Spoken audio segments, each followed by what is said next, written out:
Assalamualaikum warahmatullahi wabarakatuh. Selamat pagi, salam sejahtera buat kita semua. Hai sahabat Pokes, berjumpa lagi dengan kami Penghulu Kantor Urusan Agama Kota Lahat. Semoga di puasa ke-9 hari ini kita selalu diberikan kesehatan dan kekuatan. Baiklah sahabat Pokes, hari ini kami sudah kedatangan tamu. Beliau adalah Ustadz Munir Huda. Assalamualaikum warahmatullahi wabarakatuh. Ustadz, apa kabarnya Tad? Alhamdulillah. Ya. Baik, sahabat religi, kita langsung saja dengan dialog kita pada pagi hari ini masih seputar tentang ibadah puasa. Ustadz, kami punya pertanyaan, bagaimana sih seandainya ada seseorang belum sempat untuk mengganti puasa yang tertinggal, terus dia itu meninggal dunia, itu bagaimana Ustadz? Mohon pencerahannya, terima kasih. Terima kasih. Terima kasih Ustaz Zaimah. Alhamdulillahirrahmanirrahim bertemu di pagi hari ini. Jadi ada beberapa kriteria atau golongan orang yang memang ketika dirinya datang di bulan Ramadan kemudian dirinya tidak berpuasa. Nah, tidak berpuasa itu ada dua kategori. Satu, tidak berpuasa karena memang udur. Udur itu dalam arti seperti memang dalam keadaan dirinya boleh tidak berpuasa. Seperti udur itu berarti kalau seperti ibu-ibu ya, seperti ibu-ibu itu kan dia nifas kemudian haid, nah itu kan memang udur dia tidak berpuasa, memang dia tidak boleh berpuasa. Atau udur lain seperti udur sakit yang boleh tidak berpuasa, atau bepergian, atau orang tua yang sudah tidak mampu lagi, mungkin sudah sepuh ya, tidak berpuasa. Atau yang ketiga, yang kedua ini tidak udur itu ya dia memang sengaja tidak berpuasa gitu. Orang yang sehat, ya, dia tidak bepergian, tidak sakit, dia tidak berpuasa. Nah, bagi orang yang tidak berpuasa karena udur tadi, ini kan, jadi orang itu sakit nih, tadinya sehat sebelum Ramadan mungkin, atau Ramadan 2 hari sehat, dia berpuasa. Kemudian di Ramadan berikutnya dia sakit, dia tidak berpuasa. Kemudian di pertengahan Ramadan mungkin ya, di pertengahan Ramadan dia meninggal, dia punya utang kan berarti puasa. Bagaimana ini? Nah, kalau dia dalam keadaan udur seperti itu, maka tidak ada kewajiban apapun bagi ahli warisnya. Jadi kalau sakit di bulan puasa Ramadan, kemudian meninggal di bulan puasa Ramadan itu, maka tidak ada kewajiban untuk membayar fidyah. Jadi karena dia tidak berpuasanya memang karena udur. Berbeda dengan orang yang tidak berpuasa karena tidak udur, maka dirinya meninggal sebelum dirinya mengqadha tadi, maka wajib membayar fidyah setiap hari 1 mud. Nah itu sama dengan orang yang di luar setelah selesai puasa bulan Ramadan dirinya punya utang puasa. Nah, utang puasa tadi apakah karena udur atau karena memang sengaja tidak berpuasa? Nah, kalau memang karena udur sakit, maka tidak wajib maksudnya tidak wajib mengeluarkan fidyah. Tapi kalau tidak karena udur sakit, maka ahli warisnya wajib mengeluarkan fidyah. Nah, itu bagi orang yang tidak berpuasa kemudian dirinya meninggal. Nah, meninggal di bulan suci Ramadan ataupun di luar bulan suci Ramadan. Tapi karena sakit ya, maka tidak menjadi tanggungan baginya. Berarti gini saya, seandainya di tahun kemarin seperti kayak kami misalnya, contohnya, misalnya nggak bayar, misalnya kita namanya wanita kan ada yang utang tabung setiap bulan, misalnya kita tidak bayar 5 hari, terus tidak bayar sama sekali puasa itu, terus sekarang sudah sampai dengan Ramadan yang sekarang. Nah, Ramadan kemarin itu bagaimana cara membayarnya? Ya, jadi begini. Numpuk ya, apa di kredit? Kalau kita 1 tahun selama bulan Ramadan itu, ini yang dimaksud dengan udur itu kan udur syar'i itu seperti sakit ya, sakit atau dia memang seperti dalam perjalanan, tidak seperti udur yang udur itu bersifat rutin seperti datang bulan mau. Nah itu kalau dia meninggal, kewajiban mengqadha itu terus ada pada dirinya, walaupun terlewat oleh Ramadan berikutnya. Jadi tidak ada istilahnya kalau dalam bahasa kita itu pemutihan, ada pemutihan, sudah 1 tahun lebih sudah ketabrak Ramadan lagi, kemudian yang Ramadan kemarin tidak diqadha. Nah, dalam kitab fikih disebutkan juga, ada yang menyampaikan tentang bagaimana konsekuensinya kalau sudah terbentur lagi sampai Ramadan tahun depan itu masih belum diqadha. Kewajiban mengqadha itu tetap masih ada, tetapi dia justru malah ditambah kena kafarot itu sebangsa denda ya, dalam bahasa kita denda. Dia kena kafarot setiap setiap 1 hari tadi 1 mud. Jadi tambah kafarat, dia tetap wajib qadha besok. Tetap wajib. Nah, ini main-main. Jadi begini, kalau seseorang punya hutang ya perempuan tadi, kemudian sampai Ramadan berikutnya belum dibayarnya, apakah tetap wajib mengqadha? Tetap wajib mengqadha. Jadi tidak ada istilah Seberapa banyak kita yang iya, kemarin seberapa tidak banyak puasa, isinya ya? akan 7 hari. Justru kalau ketabrak lagi dengan bertemu lagi dengan Ramadan berikutnya, justru dia ditambah lagi dengan kafarot. Yang ini ya? Dengan kafarot tambah 1 mud, dia harus mengqadha puasanya bukan 1 hari tadi atau berapa hari, ditambah setiap hari harus mengeluarkan 1 mud. Kena kafarot lagi. Kalau sudah sampai bulan berikutnya, tahun berikutnya, Ramadan berikutnya sudah bertemu lagi.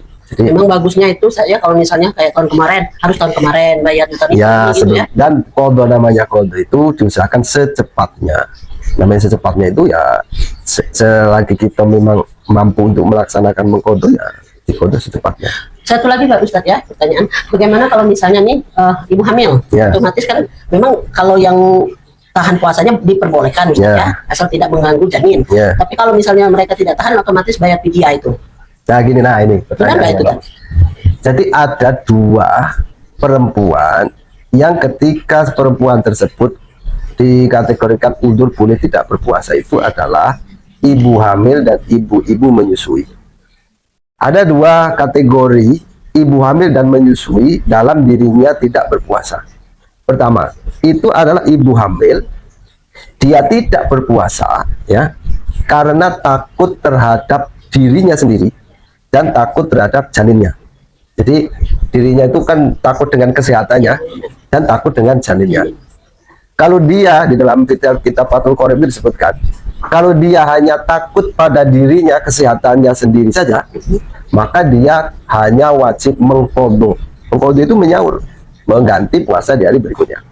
Tapi kalau dia takut terhadap dirinya, kesehatannya, dan takut terhadap anak yang disusui atau janin yang dikandungnya, itu dia harus wajib qadha dan wajib bayar fidyah. Nah, sekarang yang berkembang di kalangan masyarakat kita ini bahwa jadi kalau ibu hamil menyusui itu dirinya cukup bayar fidyah saja. Bukan, justru dia akan terkena 2 beban. Tetap wajib mengqadha dan kena fidyah. Jadi fidyah itu tambahan dari karena dirinya takut dengan Berarti anak tadi dan karena dia hamil tidak puasa, terus selesai bayar dia sudah bebas tanggung jawab enggak? Itu saja. Jadi ibu hamil dan menyusui itu termasuk udzur boleh tidak berpuasa di bulan Ramadan. Ketika bertemu dengan bulan Ramadan, Maaf saya potong. Iya. Kalau misalnya nih dia hamil, karena ini kan janin, takut berpuasa, takut masalah kesehatan. Ya. Terus setelah dia melahirkan kan otomatis dia menyusui. ya, Nah, nanti kalau misalnya ada yang beranggapan kadang-kadang memang para ibu yang masih ASI itu beranggapan kalau misalnya puasa nanti takut anaknya sakit, Ya. kena apa gitu.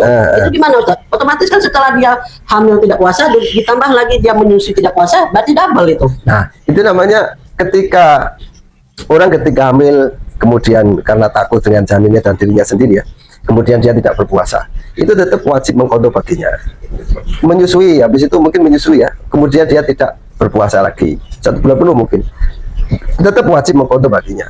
Kalau dia justru malah seperti Ustazah tadi sampaikan, bukan hanya takut pada dirinya sendiri saja, tetapi justru malah dominan dirinya takut terhadap anaknya tadi, justru dia malah harus membayar fidyah, mengqadha dan membayar fidyah. Seperti yang saya sampaikan di awal tadi, bahwa ketika kemudian 1 bulan tahun ini hamil, ya, sebulan penuh tidak berpuasa. Oke, di beberapa bulan kemudian melahirkan, sampai bertemu dengan Ramadan depan, dia masih menyusui dan tidak berpuasa lagi di bulan Ramadan di tahun depannya lagi. Lalu bagaimana itu? Apakah cukup bayar? Tidak.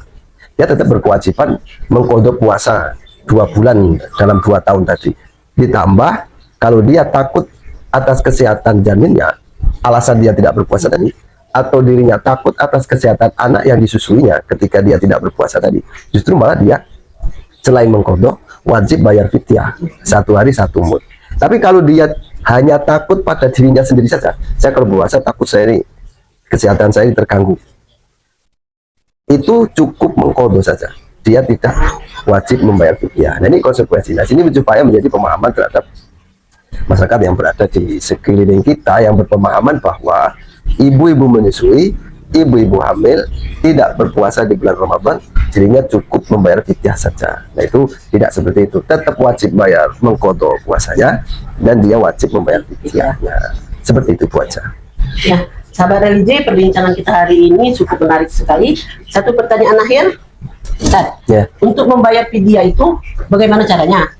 Terus satu hari itu berapa sih yang mesti kita berikan fidyah kita kepada orang yang berhak menerimanya? Ya, jadi fidyah itu bisa dibayarkan setelah selesai bulan Ramadan atau di setiap akhir dalam satu hari. Jadi ada beberapa macam seperti ini. Kalau dia undurnya itu seperti sakit ya, orang tua yang sudah tidak mungkin lagi untuk berpuasa, seperti nenek-nenek itu tidak apa lagi berpuasa. Ya, yang jumbo-jumbo. Nah itu boleh dibayarkan di sore harinya, setiap malam. Jadi setiap hari setelah selesai satu hari nanti malam bayar fidyahnya. Setelah selesai boleh nanti malam bayar fidyahnya. Boleh juga setelah selesai bulan Ramadan baru dibayar fidyahnya. Itu tata cara membayar fidyah. Nah bagaimana dengan seperti tadi disampaikan tentang bahwa ibu-ibu hamil tadi ya, yang tidak berpuasa tadi. Nah itu setelah selesai bulan Ramadan wajib bayar fidyah, bayarkan fidyahnya. Tetapi setelah bayar fidyah, tanggungan dirinya untuk mengqadha itu masih melekat pada dirinya kewajibannya. Lalu berapa nominal dalam satu mud tadi? Nah, kalau dalam satu mud itu bisa kalau ditimbang dalam timbangan kita itu 8 on. 8 on dari gandum, atau kalau kita makanan pokok itu ya beras. Itu diberikan kepada, kalau diberikan kepada siapa? Diberikan pada fakir miskin dari fidyah atau kafarot. Kalau kafarot tadi kan seperti ibu-ibu menyusui itu namanya kafarot. Kalau orang sakit, apa namanya, orang yang tua tadi tidak berpuasa itu namanya fidyah. Seperti itu saja. Ya, berarti Ustadz apa namanya tuh yang masalah besarannya tadi, kalau diuangkan itu sekitar berapa? Misalnya apa, tergantung makan kita sehari-hari. Itu Misalnya ada nasi, ada lauk segala macam gitu. itu seperti diputuskan nanti kan seperti kemarin putusan dari Kementerian Agama tentang keputusan besaran nilai nominal zakat dan kafarot ataupun fidyah dalam setiap tahun, itu pasti diputuskan oleh Kementerian Agama kalau dinominalkan dengan uang. Ya, besok kita bahas lagi tentang nominal fidyah dan zakat di bab zakat besok puasa. Baik, terima kasih Ustadz atas waktunya. Baiklah sahabat religi, tadi sudah kita dengarkan bersama-sama dialog singkat kami dengan Ustadz Munir Huda. Semoga apa yang kita hasilkan hari ini dapat bermanfaat kita semua. Amin. Dan semoga saja Amin. kita selalu diberikan kesehatan lahir dan batin. Kami undur diri. Wassalamualaikum warahmatullahi wabarakatuh. Waalaikumsalam warahmatullahi wabarakatuh.